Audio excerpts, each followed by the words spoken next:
Alright, so here's just a little intro video for what we're working on. As I mentioned in the last video about the update on the progress, we decided to get some new tracks on the machine, and I really didn't want to. That's a big bite to swallow.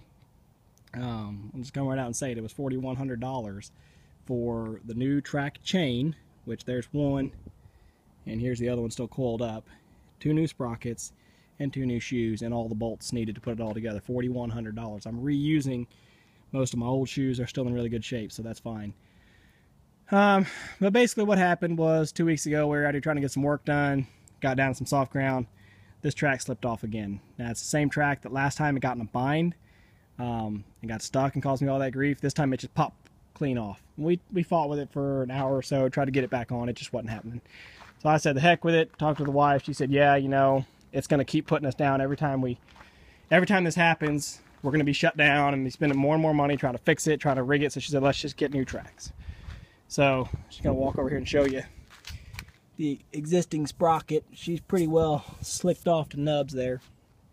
But anyway, what we're doing, I've got a mechanic out here that's going to, he just left for the day because his compressor went down, but I've got a mechanic and he's going to be putting all this back together for me. Just because he's got the tools, he's got, you know, the big impact, all that sort of stuff to make it quick. I could do it, but, you know, I gotta have some time for the family. So what they've done so far, this is the track that slipped off. They've gone through and gotten all but this one last shoe off of it. And they're taking all those shoes and putting them, of course, back onto this new track. Get it fully assembled. I imagine they'll get it put on the opposite side and they'll start working this track off. I'm guessing. I don't know what their work order is going to be, but I don't care. It's up to them.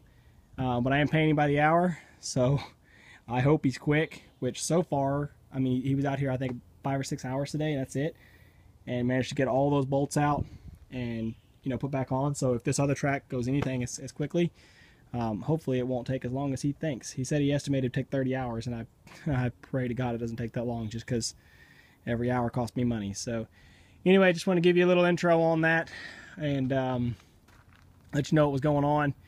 But I'll wrap this all up into one video about the whole project when it's all said and done. Just wanted to kick it off. So I'll just give you guys a quick update just for grins. Things are going really, really good. The guys have been out here for about 8 hours today. And you can see they've got this track completely rebuilt. It doesn't look all that fancy new because we reuse the old shoes. But we are short a pad even still, even with the brand new one. So it turns out this machine has been short tracked twice. I had 2 links taken out. May have done both at the same time, but that certainly explains why, you know, why the track certainly explains why the track was slipped off when it did, and then you can't get it back on because you see how much play, how much slack is in the track.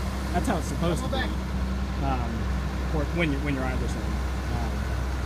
In your mind, when the idlers pushed all the way in, they were still, you know, relatively tight with it. So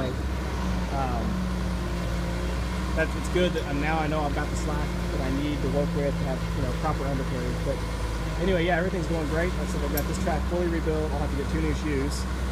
Again, I already bought 2 new shoes, but I guess I got a total of 4. And you can see on the opposite side, you can see the track chain.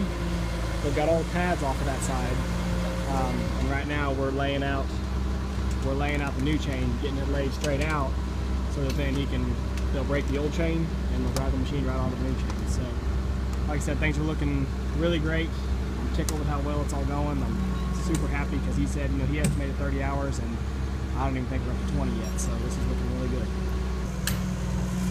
So now what they're doing is just dragging the chain up on the other track, and that's to get it up laid out where they can work on it comfortable. And then they'll start taking all the shoes from they took off this old chain and start putting it on. That's how they had it, what I showed you yesterday, how they had it rigged up to be able to just work easier, work more comfortably up off the ground, and yeah, make things run a little smoother. I'm really happy with these guys right now. They're working good, they're staying busy, and they're getting it done quick.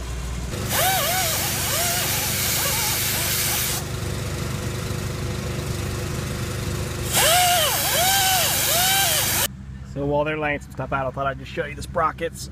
So here's a new sprocket, and here's the old sprockets. This was my quote-unquote good sprocket, so go figure. Actually, wait, no, this wasn't. I got confused on which side's which on the machine, but this was my worst sprocket. But my good one doesn't look a whole lot better, I promise you. But you can see how long the teeth are supposed to be compared to how slicked off they were on this one.